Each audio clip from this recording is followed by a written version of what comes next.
The school came down in March of 2019. I know the date because I watched. Not from sentiment. I had a dentist appointment on Greenway that morning, and the demolition route closed Maple south of 14th. So I sat in my car for 40 minutes while they brought the east wall down, and I thought, fine, good.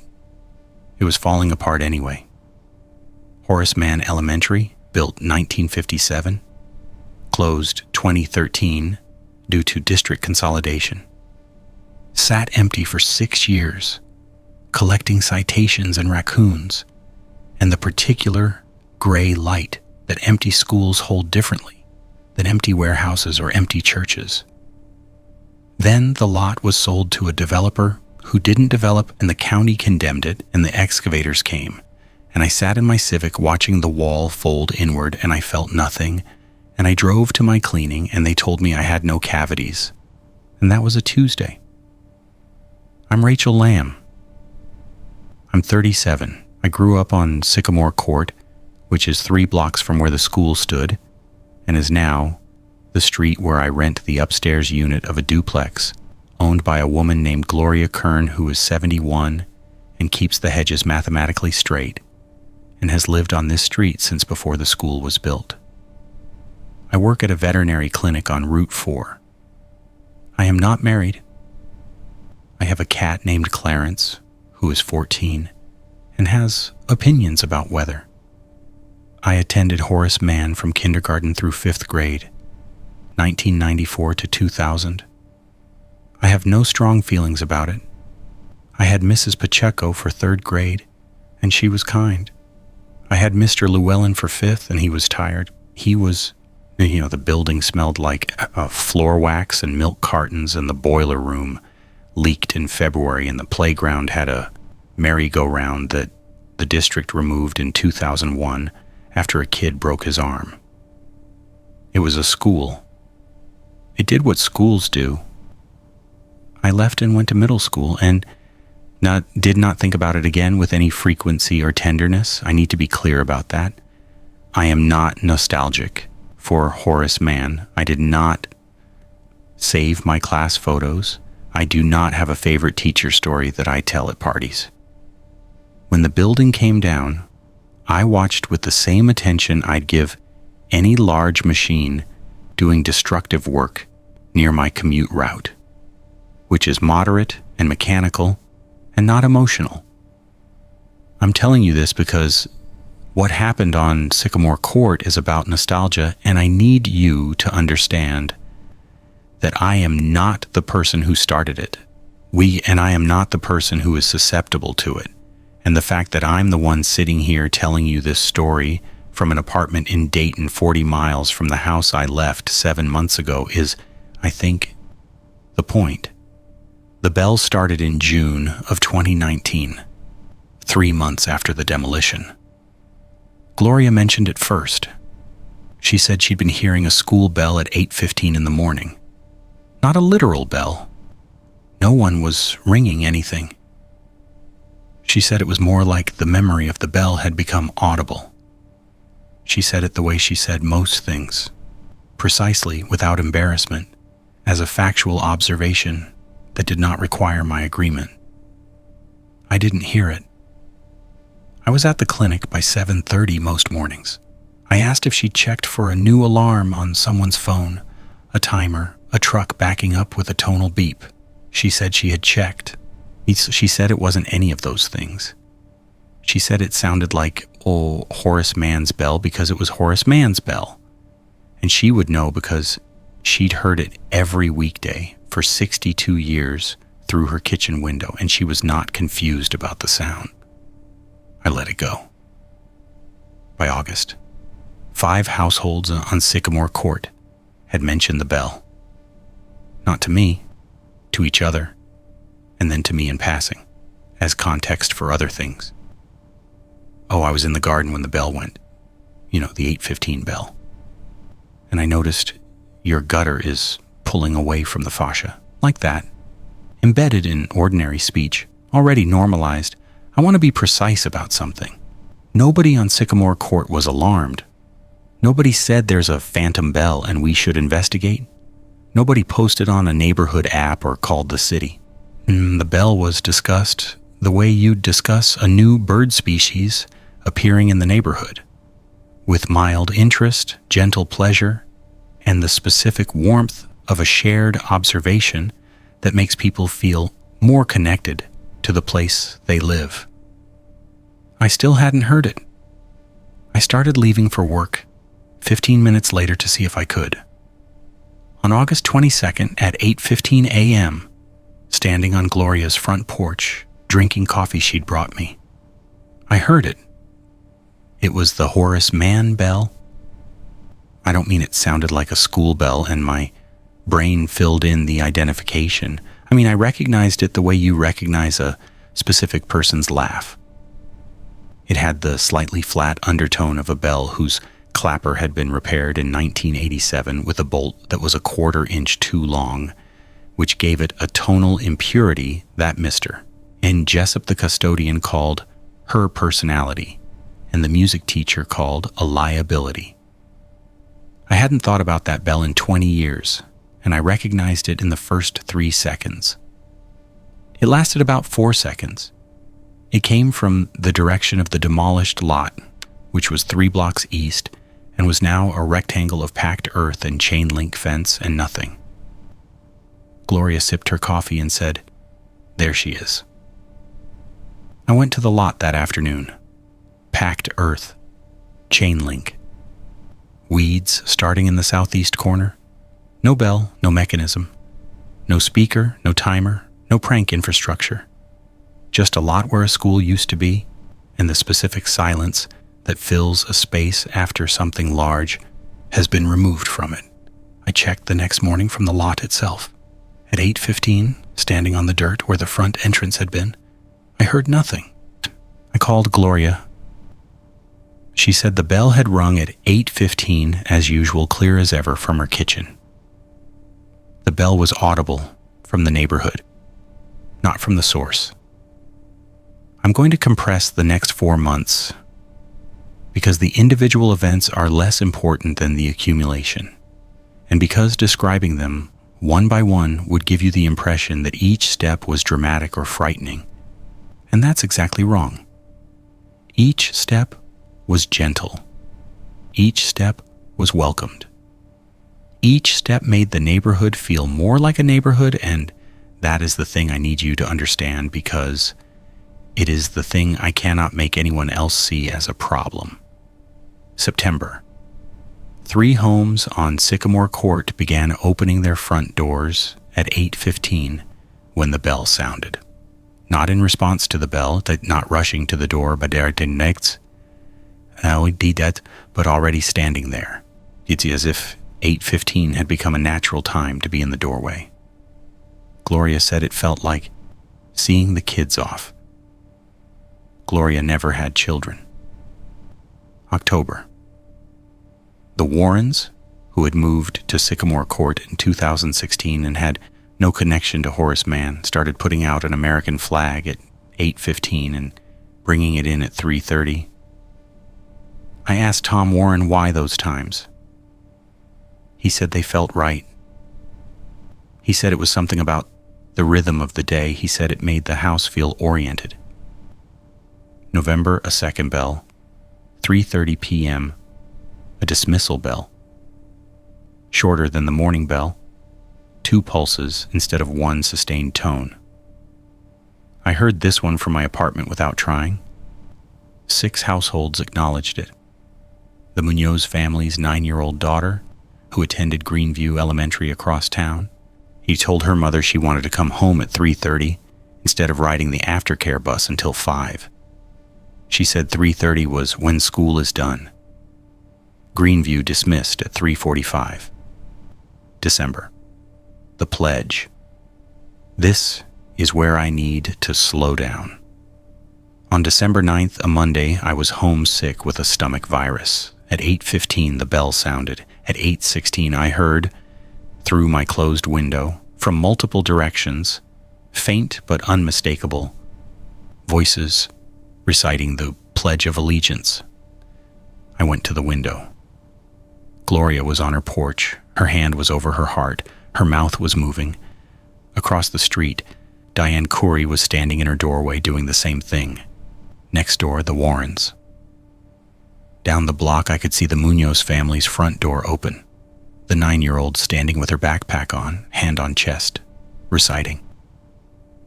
It lasted 31 seconds, and then the doors closed and the street was quiet, and everyone went about their morning. I called Gloria. "Yes," she said, "we've been doing that for about a week." "Who started it?" "I don't think anyone started it, Rachel. It just felt like the right thing to do after the bell." "Gloria, you're standing on your porch and reciting the Pledge of Allegiance to an empty lot 3 blocks away." Silence. Then, "I'm standing on my porch and starting my day with my neighbors. Is that strange to you?" And this is the hinge. Because it wasn't strange, standing on your porch in the morning, saying the pledge, acknowledging your neighbors, putting out a flag. These are not strange behaviors. These are, individually, the behaviors of people who feel connected to where they live. These are the behaviors that community organizers and sociologists and lonely people writing op-eds beg neighborhoods to adopt. These are good things. But they were being performed at the times, dictated by a school that didn't exist anymore, cued by a bell that had no source, in a pattern that exactly replicated the daily schedule of Horace Mann Elementary as it had operated from 1957 to 2013, and nobody experienced this as anything other than a choice they were making freely because it felt right. I experienced it differently. What I need to explain next is not what happened, because what happened continued to be gentle and communal and warm. But what I felt, and why I felt it, and why I couldn't make anyone else feel it, and why that failure is the thing that broke me. January 20 to 20. A recess whistle at 10:15. Not audible to me initially. I was at work. But confirmed by Gloria, the Warrens, the Munozes, the Khourys, and 2 additional households. The whistle coincided with a new behavior. Several residents began taking a mid-morning break, stepping outside, walking to a neighbor's porch, talking for 15 minutes, then going back in. This is called being neighborly. This is called taking a break. This is called community. There is nothing wrong with it. February, a lunch bell at 12 o'clock. 8 households now eating lunch at noon. 2 households that had never cooked began preparing food. The Munoz girl started bringing an extra sandwich to school in her backpack, wrapped in wax paper, for the cafeteria. Greenview Elementary did not have a student cafeteria donation program. The girl couldn't explain who the sandwich was for. She said it felt wrong not to bring one. March. The school day was complete. Morning bell, pledge, recess, lunch, afternoon work period, a quiet that settled over the street from 1 o'clock to 2:45 that was palpable and almost pressurized, like the street itself was concentrating. Dismissal bell, flag lowered, doors closed. 14 households now participating. The entire block of Sycamore Court plus 3 houses on adjacent streets.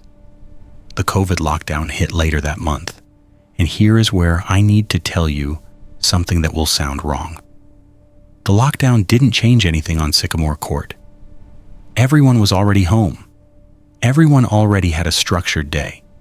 Everyone already had a rhythm built around bells and whistles and shared meals and collective silence during work periods and porch time during recess and flag raising in the morning and flag lowering at dismissal.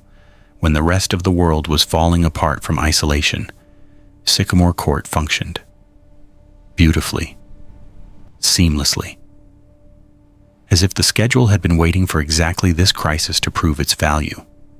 the neighborhood became something people talked about.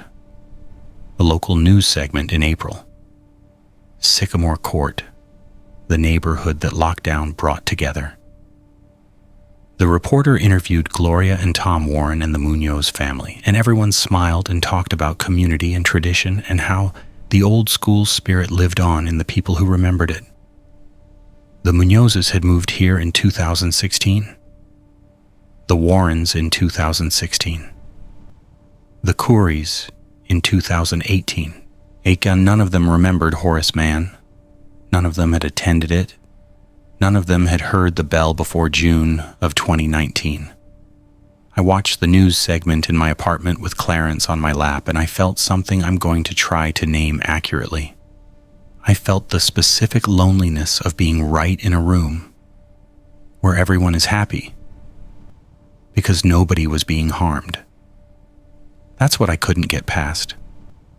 Nobody on Sycamore Court was sick or frightened or diminished or controlled. People were sleeping well.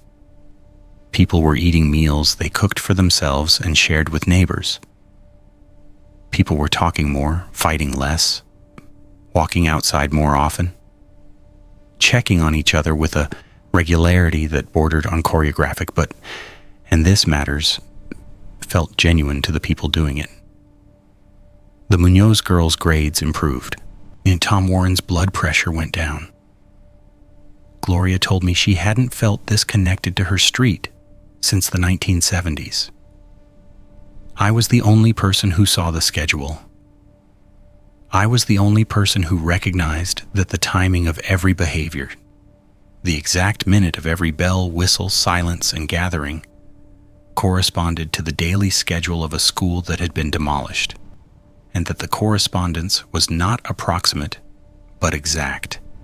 8:15 bell, 8:16 pledge, 10:15 recess, 12 lunch, 1 quiet, 2:45 transition, 3:30 dismissal.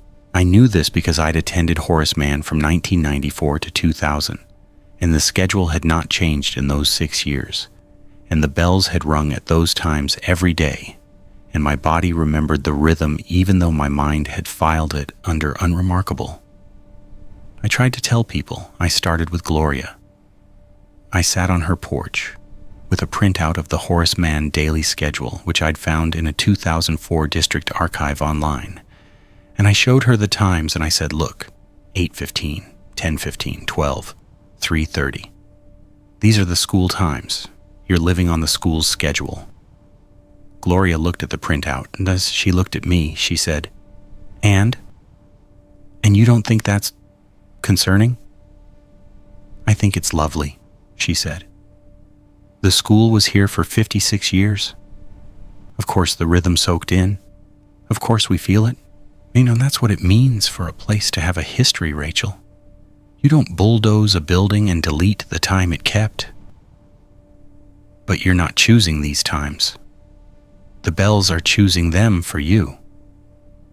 The bells, she said carefully, are a sound I hear in the morning that makes me want to open my door.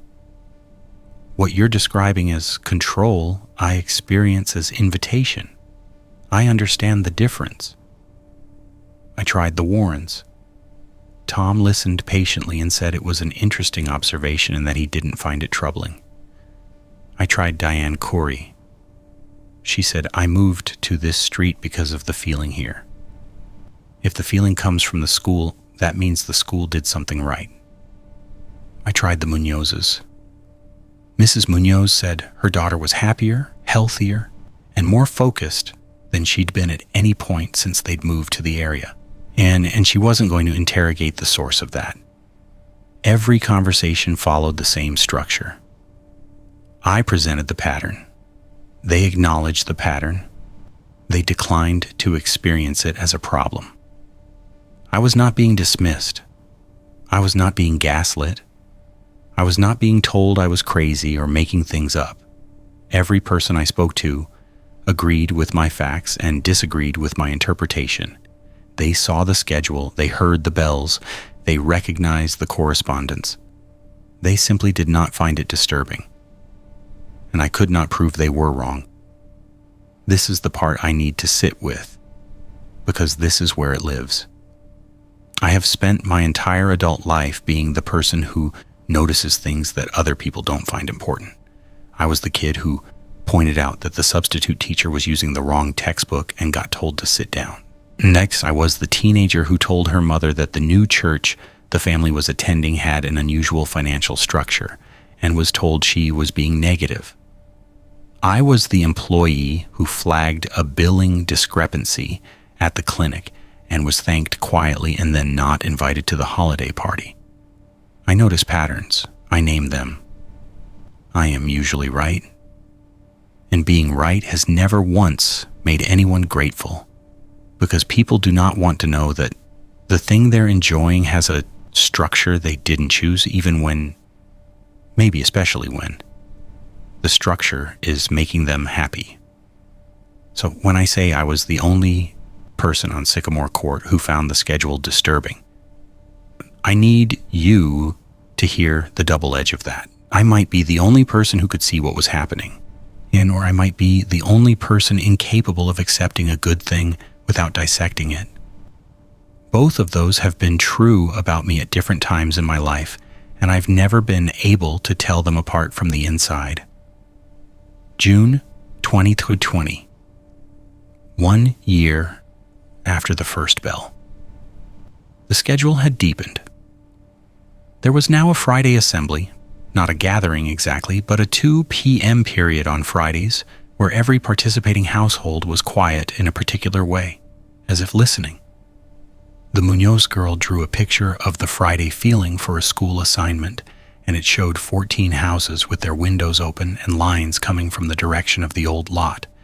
And the lines were not sound waves or light, but something she'd colored in pale yellow and labeled attendance.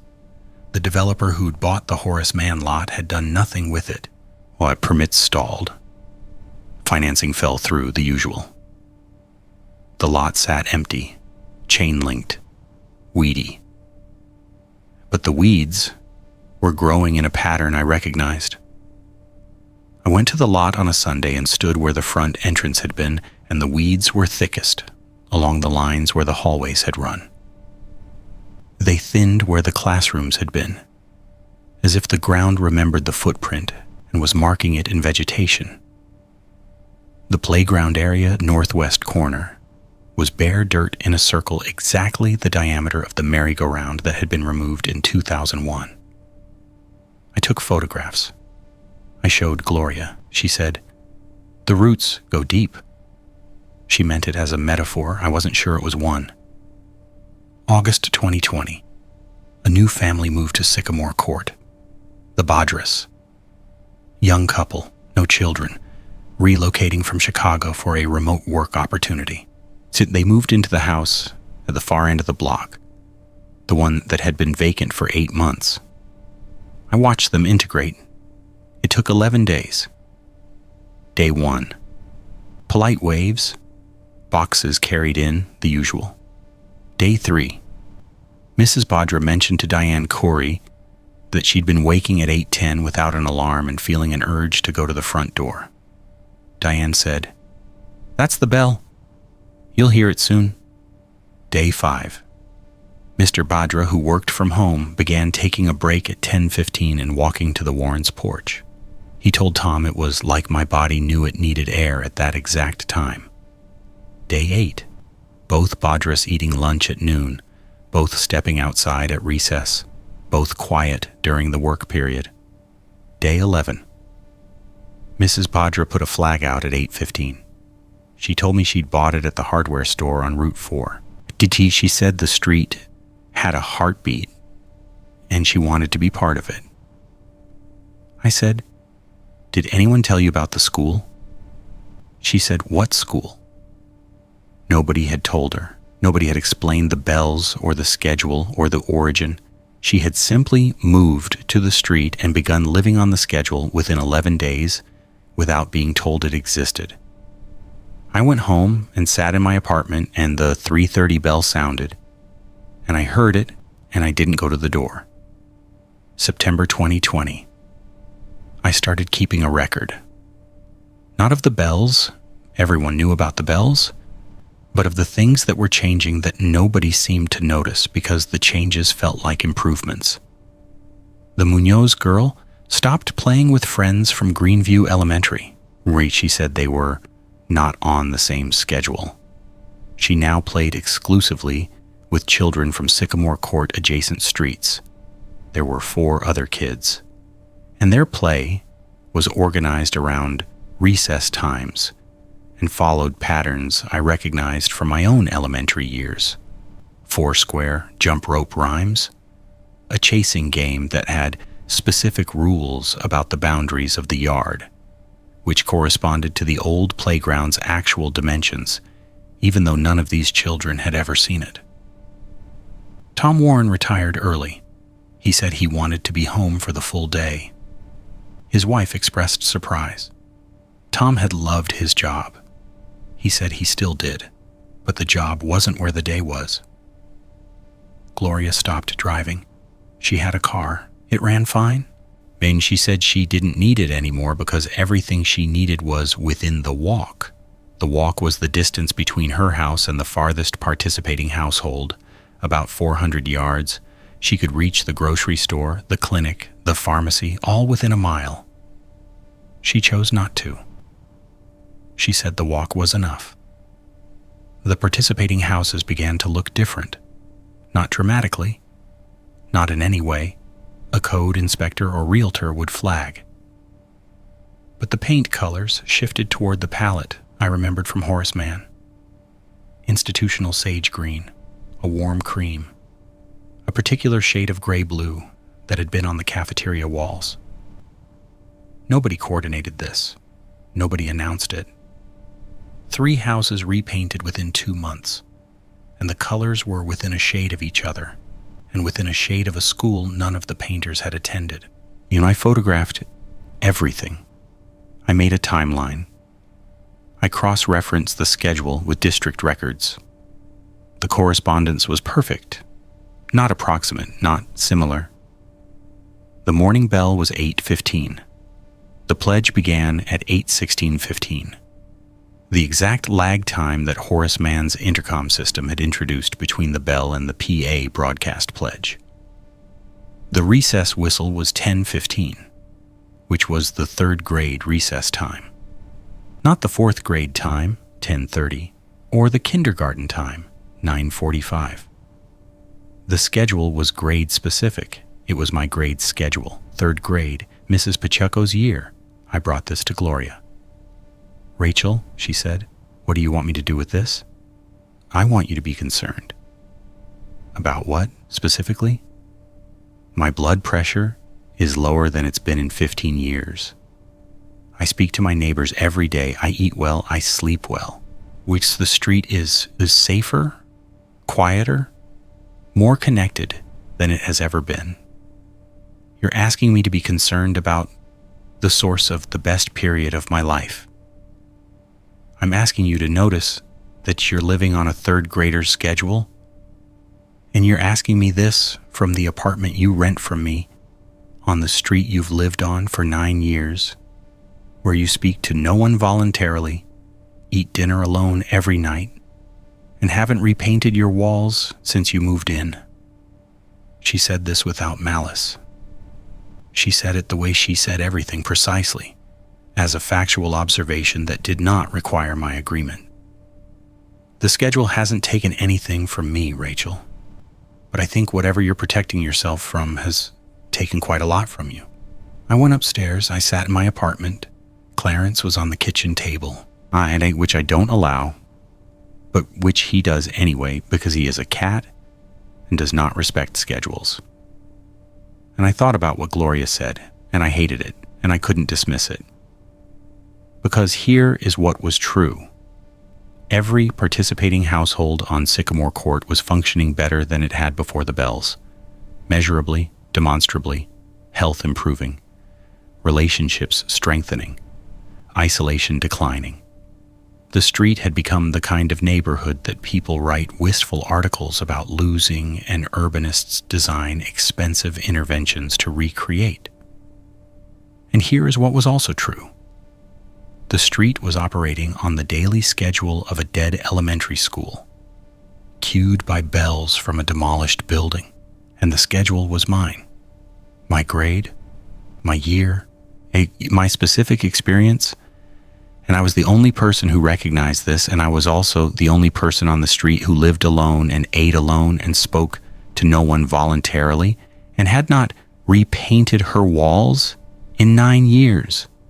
So either I was seeing something real and dangerous that everyone else was too comfortable to recognize, or I was unable to accept a genuine good because my entire identity was built on being the one who sees what's wrong. And a street where nothing was wrong was the one environment I couldn't survive in. I did not know which was true. I still don't. What I know is what happened next. October 2020. Parent-teacher conferences. Not literal ones. But on October 14th, a Wednesday evening, when Gloria knocked on my door and said several neighbors were gathering at the Warrens' house to check in on each other. She said it was Tom's idea. She said it would be casual. I went because I was tired of being the person who didn't go. There were 11 adults in the Warrens' living room. Coffee, cookies, folding chairs, arranged in a circle. Tom opened by saying he wanted everyone to talk about how they were doing, what really doing, not the polite version. He said the street had become something special, and he wanted to make sure everyone was okay. It was in every visible respect a neighborhood support group. It was kind. It was genuine. People talked about their health, their worries, their gratitude for the connections they'd built. Mrs. Munoz cried about her daughter's improvement. Mr. Yaribadra talked about how moving to Sycamore Court had saved his marriage. Diane Corey said she'd been considering leaving the area before the bells started, and now she couldn't imagine living anywhere else. Then Tom looked at me and said, "Rachel, you've seemed distant. We're worried about you." And everyone nodded. And their worry was real. I could see it in their faces. Not performance, not social pressure, but the genuine concern of people who had noticed that one member of their community was struggling and wanted to help. I said I was fine. Tom said, "You don't come to the porch in the mornings." Diane said, "You don't take recess." Gloria said, "You don't eat with us." And Mrs. Munoz gently, carefully said, "Mija, you are the only one who doesn't hear the Friday feeling. Sophia is worried about you. She says your house is the one that doesn't have attendance." I looked around the room. 11 faces, warm, open, concerned, organized in a circle of folding chairs in a living room at 7 p.m. on a Wednesday, which was, I realized with a coldness that started in my hands and moved inward until the exact time and day of wee Horace Mann's quarterly parent-teacher conference nights. They were holding a parent-teacher conference about me. I was the struggling student. I said, "I appreciate the concern. I'm going to head home." Tom said, "We just want you to be part of it, Rachel." Part of what? The street, the day, the rhythm, whatever you want to call it. It's here for you too. It's been here for you since the beginning. You're the one who went to the school. You're the one who should feel it most. And that sentence is where I left the room. Because he was right. I was the one who went to the school. I was the one who should feel it most. And I did feel it. I felt it every morning at 8:15 when the bell rang. And my body wanted to stand, and my hand wanted to go to my chest, and my mouth wanted to shape the words. And I didn't. Because I was the one who noticed things. The one who saw patterns. The one who named what was wrong. And if I joined the schedule, then I would be admitting that there was nothing wrong with it. And if there was nothing wrong with it, then there was something wrong with me, and there always had been. and the bell was not the sound of a dead school calling its students back. The bell was the sound of a woman being offered the thing she'd needed her entire life. Structure, rhythm, community, belonging. The gentle architecture of a day shared with people who noticed when you were absent, and refusing it because refusing was the only skill she had that felt like hers. I went upstairs. I closed the door. Clarence was on the table. "It's a school schedule," I said to Clarence. "They're living on a school schedule and they don't know it." Clarence looked at me with the total indifference of a creature who's never needed to be right about anything and has therefore never been lonely. I lasted 4 more months, and I want to describe what those months were like from the inside. Because from the outside, they looked like a woman slowly isolating herself from a supportive community, and from the inside, they felt like a woman holding a perimeter against something that was patient and warm and did not need to be aggressive because it had already won everyone else. The schedule continued to deepen. A morning announcements period developed. Not spoken aloud, but a 8:20 to 8:25 window where every participating household checked on one specific neighbor, rotating daily, in a pattern that exactly replicated the Horace Mann Student of the Day recognition system. A quiet reading period from 2 to 2:30 on Wednesdays, when the street fell into a hush so deep I could hear Gloria turning pages through my floor. A fire drill. Once, in November, it just when every front door on the street opened simultaneously at 1:47 p.m. and 14 adults walked calmly to the end of their driveways and stood for 90 seconds and went back inside. I watched from my window. They didn't look at each other. They didn't speak. They just stood, and then they went in. And later Tom told me, we all just felt like we should go outside for a second. And nobody else found this remarkable. And the lot, the Horace Mann lot, the weeds were now knee-high, and they had organized themselves into something that was not a building, but was the memory of a building held in vegetation. Taller growth where the walls had been, shorter where the rooms had been, bare circles where the desks had sat. I went there on a Sunday in January and walked the halls of a school made of weeds and frozen mud, and I could feel the classrooms, I could feel the cafeteria, I could feel the 3rd grade hallway where Mrs. Pacheco had taped our drawings to the wall, and mine had been a picture of a cat that she'd said was very expressive. And I'd kept the drawing for 3 years and then thrown it away, because keeping things felt like needing things, and I didn't want to need things. I stood in Mrs. Pacheco's classroom, or where it had been, or where the weeds said it had been, and I felt 8:15 approaching in my body the way you feel a sneeze building, and the bell rang. And for the first time in 18 months, I let my hand go to my chest, and I opened my mouth, and the pledge started forming in my throat, and I stopped. But yes, I stopped, and I walked back to my apartment, and I went online, and I found a 1-bedroom in Dayton, and I called the number, and I signed a lease that afternoon. I told Gloria I was leaving. She didn't argue. She didn't try to convince me to stay. She stood on her porch. It was 3:30 exactly. The dismissal bell had just sounded, and her flag was coming down. And she said, "I'm sorry we couldn't make you feel welcome, Rachel." "You did make me feel welcome. That's why I'm leaving." She looked at me for a long time with the expression of a woman who has been alive for 72 years and has seen people run from good things before and knows that running is sometimes the only way a person can admit they wanted to stay.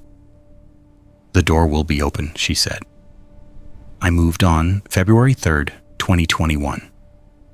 I packed my car with everything I owned, which was not much, and Clarence, who objected vocally, and I drove 40 miles to a 1-bedroom apartment in a complex where no one knew my name and no one stood on their porch at 8:15, and no one ate lunch at noon, and no one went quiet at 1 o'clock, and no one took recess, and no one checked on me, and no one held parent-teacher conferences about whether I was okay. I was free of the schedule. I was right about the schedule. The schedule was the daily rhythm of a dead school being performed by living people who had been absorbed into its pattern without understanding the origin. And I had identified it and resisted it and extracted myself from it. And I was right. I have never been more right about anything in my life. Here is what being right costs. My apartment in Dayton is on the second floor of a building with 12 units. Anya, I have been here 7 months. I know none of my neighbors' names. I eat dinner at irregular times. I sleep poorly, not insomnia, but the shallow, unstructured sleep of a person whose day has no architecture. I go to work at the new clinic which hired me in March, and my coworkers are fine and I am fine. And at 10:15 every morning, my body wants to go outside and stand in the sun for 15 minutes, and I don't because there's no one to stand with. I don't hear the bells here. That's what I tell myself when I need to confirm I made the right choice. I don't hear the bells. The schedule doesn't reach 40 miles. The rhythm is gone, but the rhythm was never the problem. The rhythm is what I'm missing. The rhythm is the thing I lie in bed at 11:43 p.m. No 10:15, no 3:30, or no structure to my evening at all. An ache for with a loneliness so specific, it has a time signature. And the time signature is 8:15 in the morning when a bell rings on a street where a woman who has known me for 9 years opens her door and looks toward the lot where a school used to stand and starts her day in the company of 13 other people who are all, by every measurable standard, happier than I am. I called Gloria last week. She said the schedule was still running. She said the Badras had a baby, and the baby napped during the quiet period and woke at dismissal. She said the weeds on the lot had been cleared by the developer's crew in April and had grown back in the same pattern within 3 weeks. She said a new family had moved into my old apartment. A single woman, 32, a radiology tech. She'd integrated in 9 days. Does she hear the bells? I asked. She heard them the first morning, Gloria said. She stood on the porch and cried. She said she hadn't felt this at home since she was a child. I didn't say anything for a while. Rachel, Gloria said, you can come back, you know that. I know. The apartment is occupied, but the Warrens' guest room is available. Tom said to tell you. He said to tell you your chair is still in the circle. My chair is still in the circle. From a parent-teacher conference 10 months ago, in a living room on a street that operates on the daily schedule of a demolished elementary school, where everyone is healthy and connected and kind, and living on a third grader's timetable, and no one minds because the timetable is giving them everything they need. When the only person who ever minded is sitting alone in a Dayton apartment at 8:15 in the morning, feeling a bell that doesn't ring here and not going to a door that doesn't open onto anything. I was right. The schedule is the school. The school is gone and the schedule remains, and the schedule is shaping 14 households into something that follows the rhythms of a building that doesn't exist anymore. And the people inside the schedule are not choosing. They are being chosen, organized, structured, attended to by an institution that refused to end when its walls came down. But I don't know what right is worth anymore. I don't know what it buys me. I was right about the substitute teacher and the church finances and the clinic billing. And I have been right my entire life about the structures underneath things.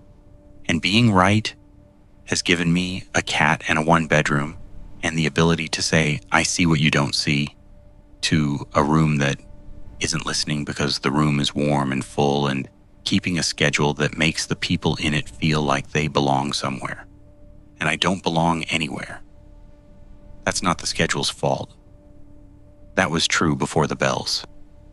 The bells just made it visible. I think about what Tom said. You're the one who went to the school. You're the one who should feel it most. And he's right.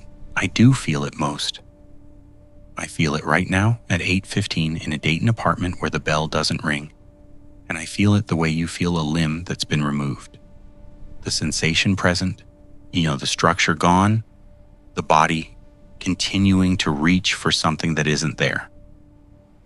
I'm not going back. I need to say that. I'm not going back because going back means the schedule wins, and the schedule is not a choice. It's a pattern imposed by something that has no right to organize living people around the memory of a third grader's Tuesday. But I also need to say this. The schedule never hurt anyone. Not once. Not a single person on Sycamore Court has been harmed. They've been helped. They've been held. They've been given something that most people spend their whole lives looking for, and they received it through bells from a demolished building. And they are not diminished by it. They are better. I'm the one who's diminished. I'm the one who took her ability to see patterns and used it to walk away from the first place that ever wanted her there in the morning. Clarence is asleep on the kitchen table. It's 8:17. The pledge would be ending right now if I were there. Gloria would be closing her door. The street would be settling into its first work period. The Badra baby would be in a bouncer on the porch. The Munoz girl would be walking to the bus stop for a school that dismisses at the wrong time. The new woman in my apartment would be standing in my kitchen feeling at home in a way I never did. I don't hear the bell. I don't hear the bell. I keep listening for it anyway every morning at 8:15 exactly because my body remembers even if my principles don't. And one day I'm going to have to decide whether the thing I'm listening for is a threat I correctly identified or the only attendance record that ever had my name on it. And I don't know. I genuinely don't know. And that not knowing is the loneliest thing I've ever felt. Because in every other story I've ever been in, knowing was enough. It isn't enough. It was never enough. And the bell rings every morning on a street 40 miles away. And a woman who was kind to me for 9 years opens her door and starts her day. And my chair is still in the circle, and I am here, being right. And it is 8:18, and the pledge is over, and the day is starting without me.